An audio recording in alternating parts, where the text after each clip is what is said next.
Of the 3 islands in the Marianas designated for landings by United States forces, Tinian was the smallest in size.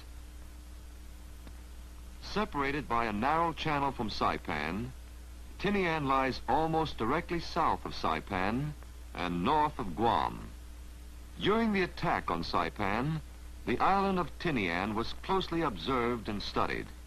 1 battalion of Corps Artillery had the mission of neutralizing Tinian airfield and destroying located targets.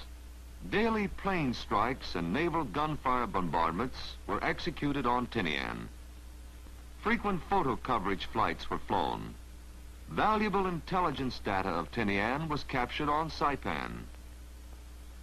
When the capture of Saipan neared its final stage, there was considerable information available pertaining to Tinian and enemy units thereon. About 2 miles northwest of Fabius and Hilo Point are beaches White 1 and 2. They are about 150 yards wide with a usable width of about 60 yards. Usable length about 120 yards. This entire section is fringed by a reef 50 to 100 yards wide and is generally free of surfs. Late observation reports showed that there were no underwater obstacles with the exception of a few holes and small boulders. While no type of craft can actually be landed on the beach itself, it was believed that LCVPs and LCPIs could land men within 50 yards of the shoreline. Waterproof field vehicles, tanks, and LVTs, it was believed, could be landed on the smooth part of the reef in front of both beaches.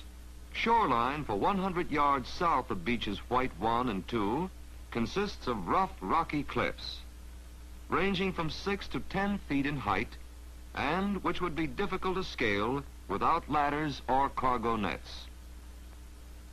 The bottom of the cliffs is undercut by the action of the sea, while the face of the cliffs is rough and sharp. There appeared to be only a few breaks in the cliffs, and these breaks would permit men to proceed inland in single file only. All of the arable land on Tinian is cultivated for sugarcane. This amounts to approximately 90% of the total area of the island. Principal towns are Tinian Town, situated on Tinian Harbor, and 2 small villages around Yushi Point Airfield. A well-developed rectangular road system connects Tinian Town with Yushi Point Airfield. The primary roads are hard-surfaced, being constructed of coral, and are approximately 18 feet wide. They roughly circle the island.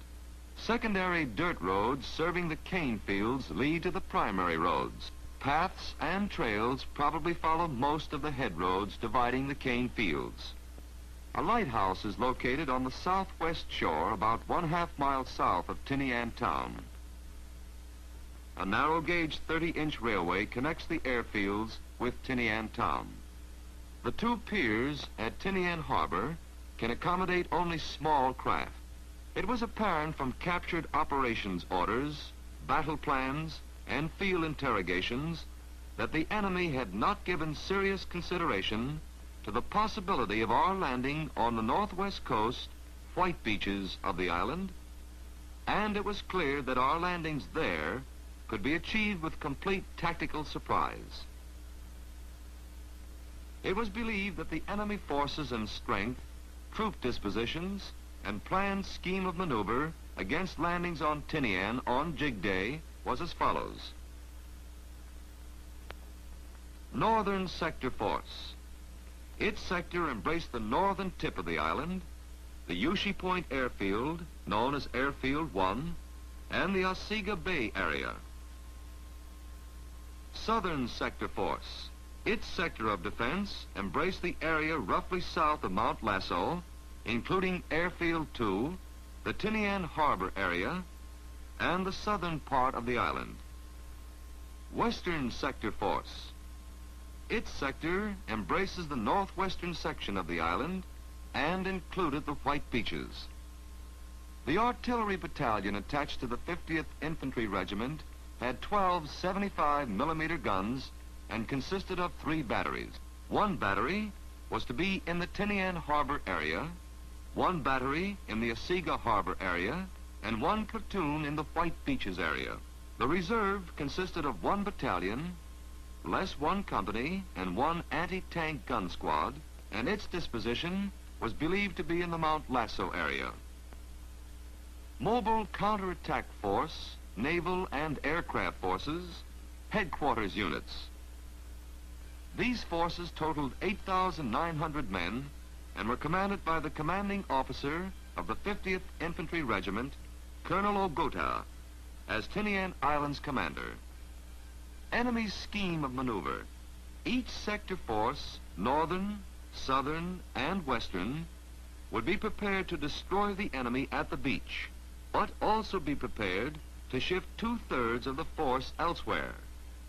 Northern troops and landing force, Task Group 56.1, in conjunction with Northern Attack Force, Task Group 52, was given the following mission.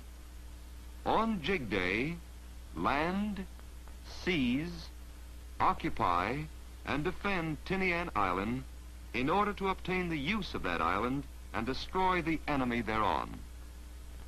All troops involved in the Tinian operation were commanded by Major General Harry Schmidt, United States Marine Corps, Commanding General, Northern Troops and Landing Force. Organization. Corps Troops, detachment of the 5th Fib Corps Headquarters Troops. 4th Marine Division, reinforced. 2nd Marine Division, reinforced. 27th Infantry Division, reinforced. 24th Corps Artillery and Garrison Forces. Task assignment. The 4th Marine Division, reinforced, to land at Howe Hour Jig Day, 2 regiments abreast on beaches White 1 and 2, seize Objective 01, then on division order, make main effort in direction of Mount Lasso and seize the FBL.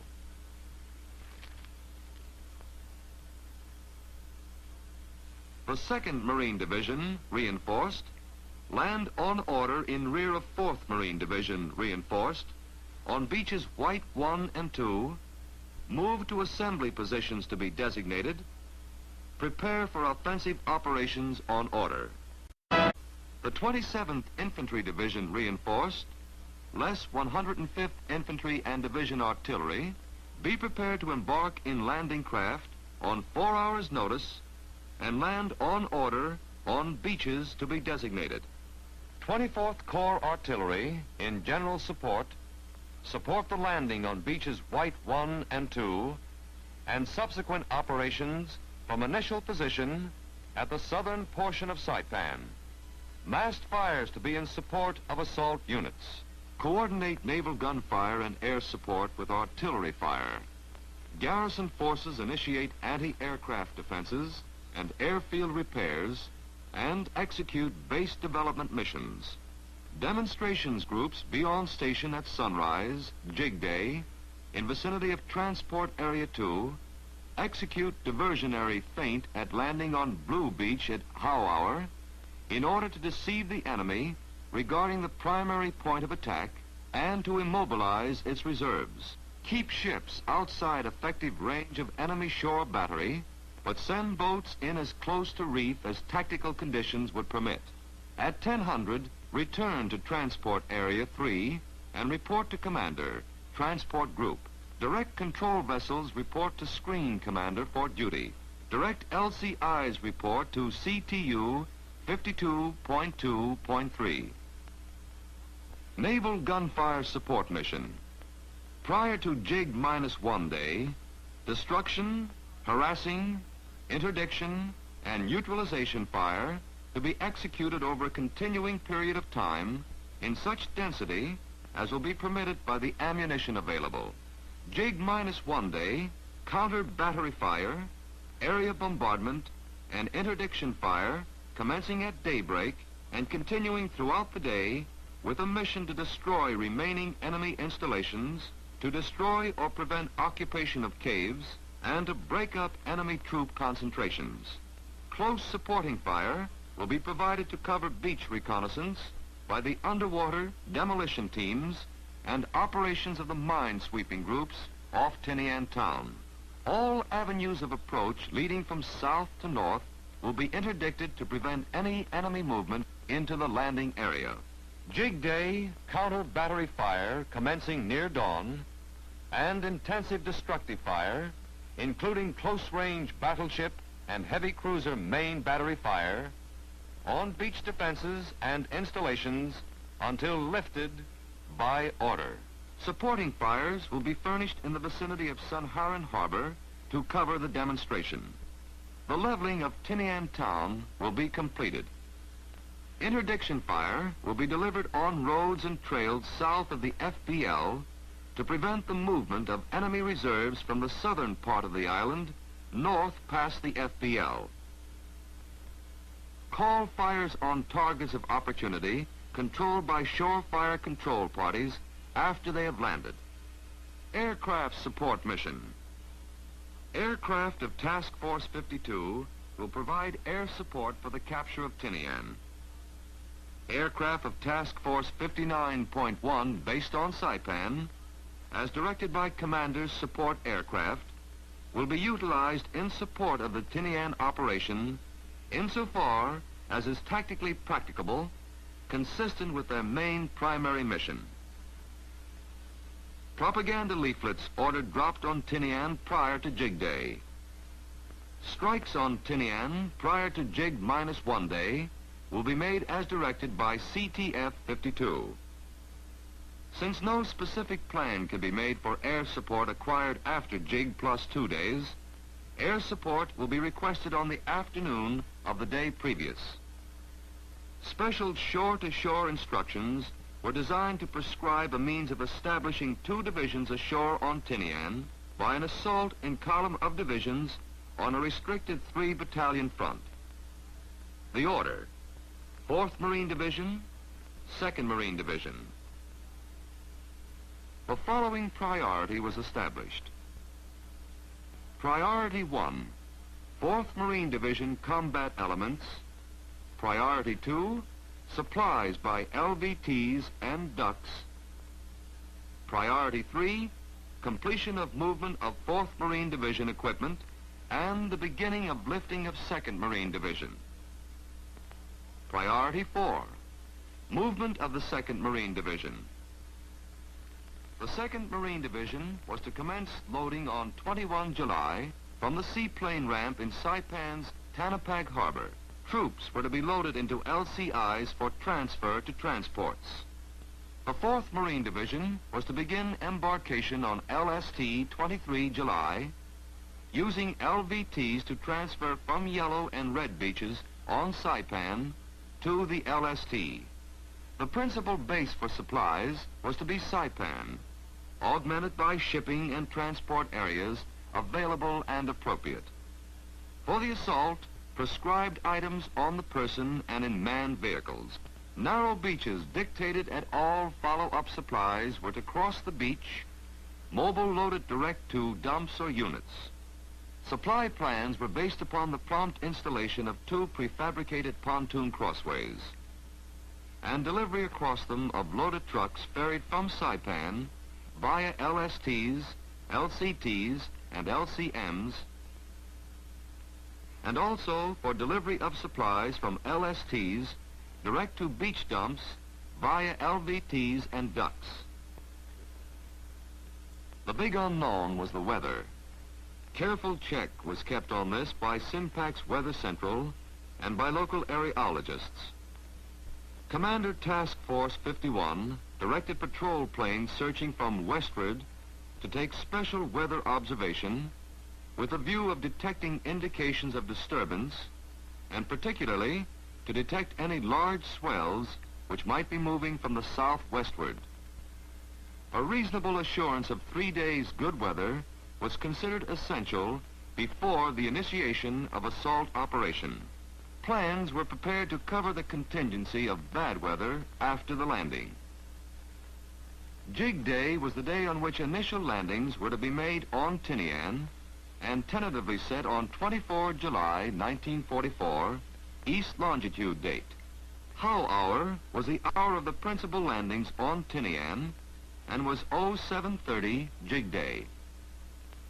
On the nights of 10, 11, and 11-12 July, the 5th Fib Corps Reconnaissance Battalion conducted reconnaissance of yellow and white beaches on Tinian. LCRs launched from APDs approached to within 400 yards of the beaches, from where scouts swam the remaining distance and accomplished their mission without casualty or detection. Long-range bombardment of Tinian from Saipan began to reach a climax on jig -9. Units of northern troops and landing force embarked from Saipan beaches commencing on jig -3 days, 21 July. The following shipping and landing crafts were available for the operation: 9 APAs, 2 LSVs, 37 LSTs, 31 LCIs, 20 LCTs, 130 ducks, 195 LCMs, 9 pontoon barges, 527 LVTs, of which 459 LVTs were cargo and 68 LVTs were armored. The 2nd Marine Division embarked 2 regiments in APAs and 1 regiment remained on Saipan. The LSTs were all top-deck preloaded with supplies. No supplies were carried that could not roll across the beach in ducks or LVTs to inland dumps. The 4th Marine Division was embarked in LSTs.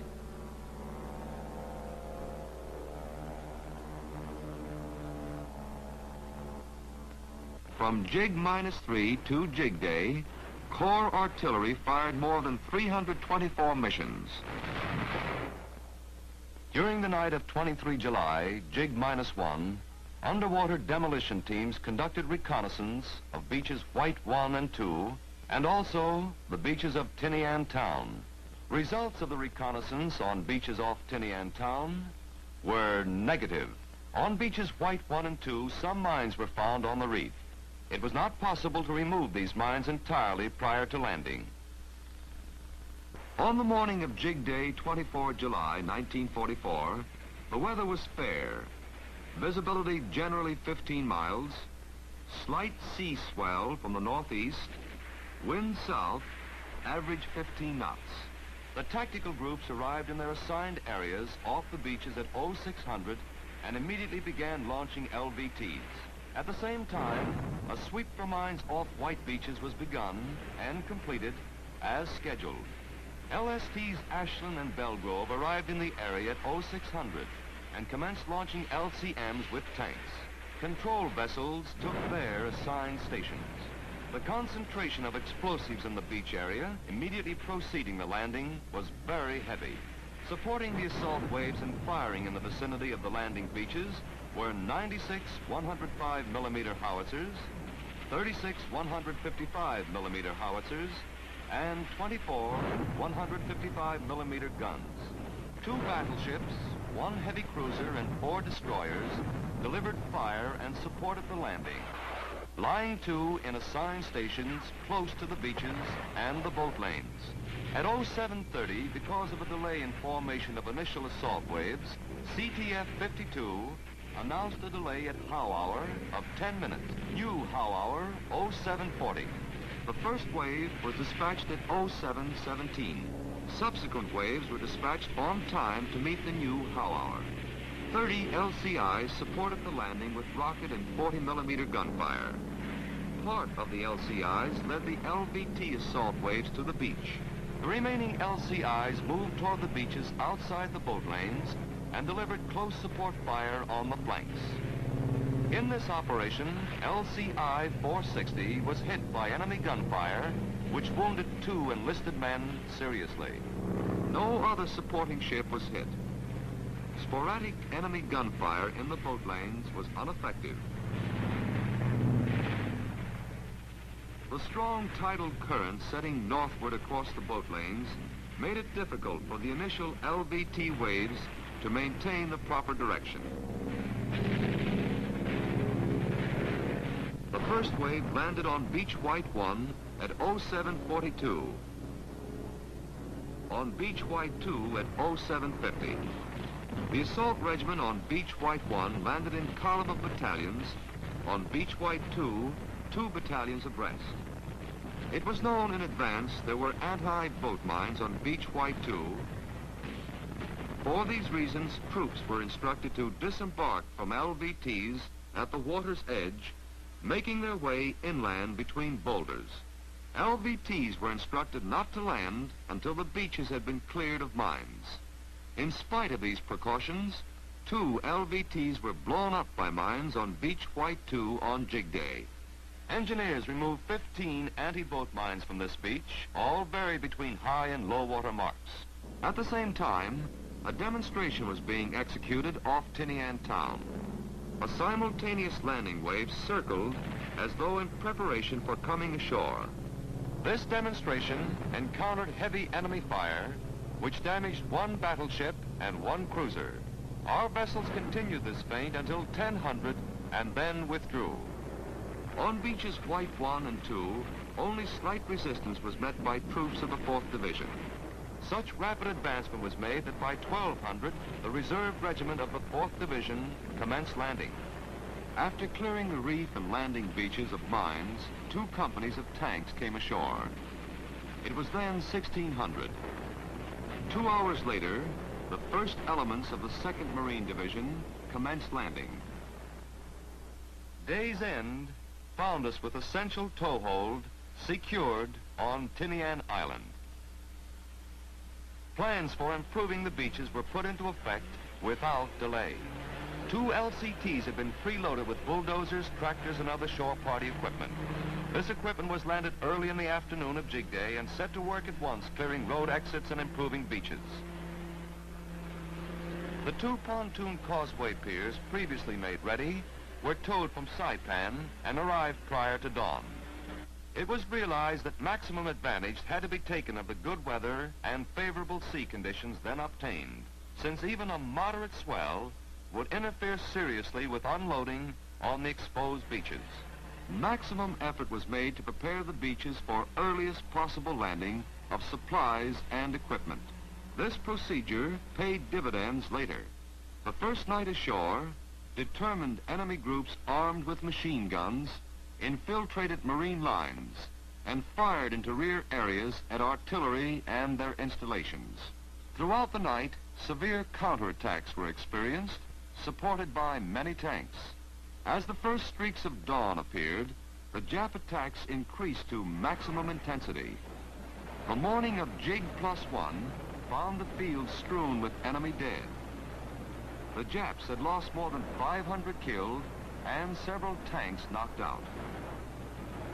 At 0830, 3 destroyers stood offshore and began a 1 hour and 15-minute preparation bombardment for the morning attack. 1 battleship and 5 destroyers provided call fire, while beach supporting fires were provided by 2 cruisers. At 1000, troops of the 4th Division jumped off to the attack. The going was tough and in some spots slow.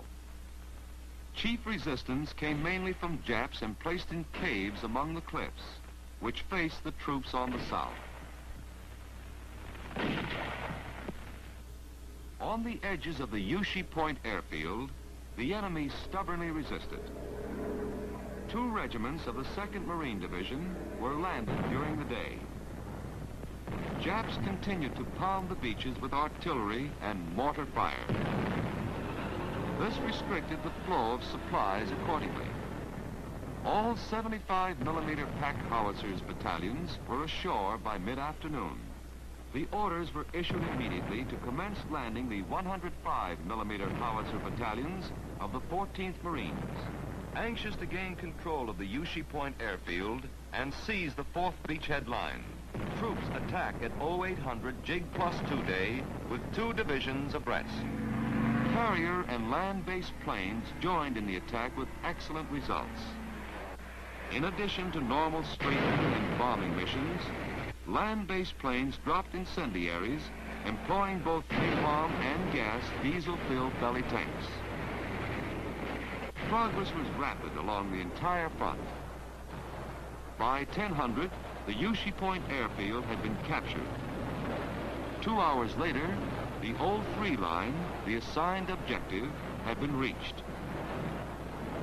The troops were then ordered to advance south at the discretion of division commander. The first 3 days of action had accomplished the following. The northern airfield on Tinian had been secured. 1/4 of the island was in American hands. Plans were made for a rapid advance that would sweep southward to the tip of the island. On Jig +3, the 2nd Marine Division, at the left of the 4th zone of action, resumed the attack. Troops met little opposition and by 0930 had secured Beach Yellow. This straightened out the line, and the 2nd Division was now abreast of the 4th Division. By 1600, Yushi Point Airfield was in operation, and an OY-1 plane had landed and taken off. The runway was being extended to 5,500 feet. Lack of strong enemy opposition permitted the 4th and 2nd Divisions to advance rapidly. By 1250 on Jig +4, both divisions had reached the 05 line and continued onward to a new objective line designated as the 05A line. At 1315, Command Post Northern troops and landing force closed on Saipan and opened on Tinian. By dusk of Jig +4, the 2nd airfield, situated on the western coast, had been captured, and half the total land area of Tinian was under American domination. The next objective was the 07 line, which included Tinian town. On Jig +5 day, 29 July, troops of both divisions moved southward against heavy resistance. Slowly supported by artillery and planes, the Marines slowly forced the enemy back to its final defensive positions.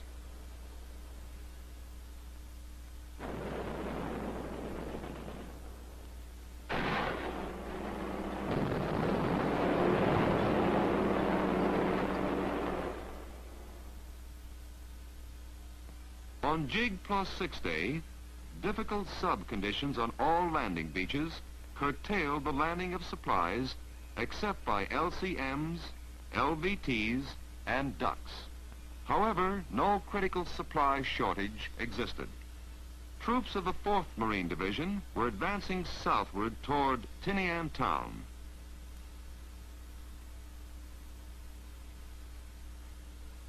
Especially strong support was rendered by B-25 planes, which dropped 1,000-pound bombs on enemy forces.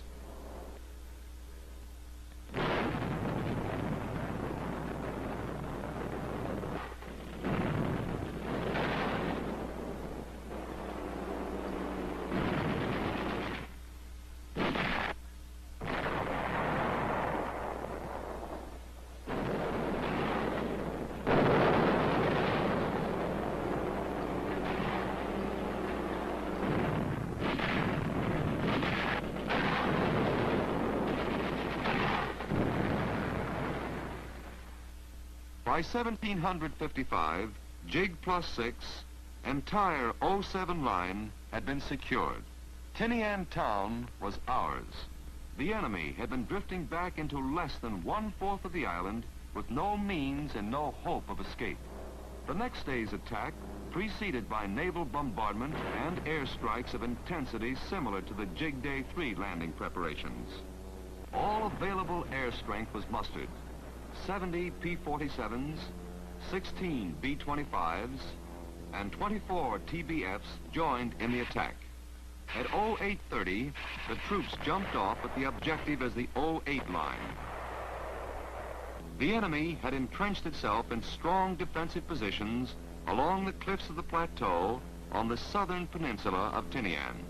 They resisted strongly with rifle, machine gun, mortar, and some artillery fire.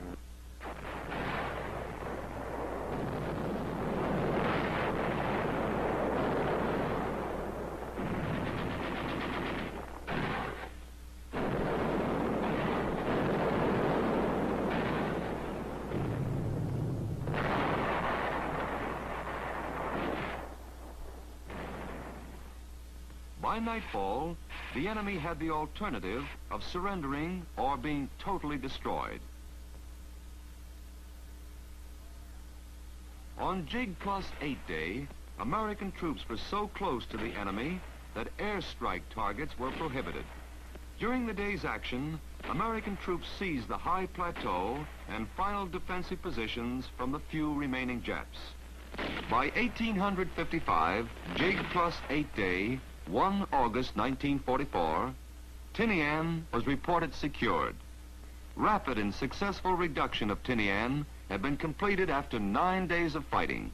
From 2 August to 8 August, mopping up of small Jap units and burial of the enemy was carried out. Re-embarkation of troops from Tinian to Saipan continued. On Jig Plus 17 Day, 10 August, the Commander 5th Fleet announced the capture and occupation phase of Saipan and Tinian was completed, and that all forces on Saipan and Tinian would pass from Commander Task Group 56.1 to the respective island commander. The Tinian operation was over.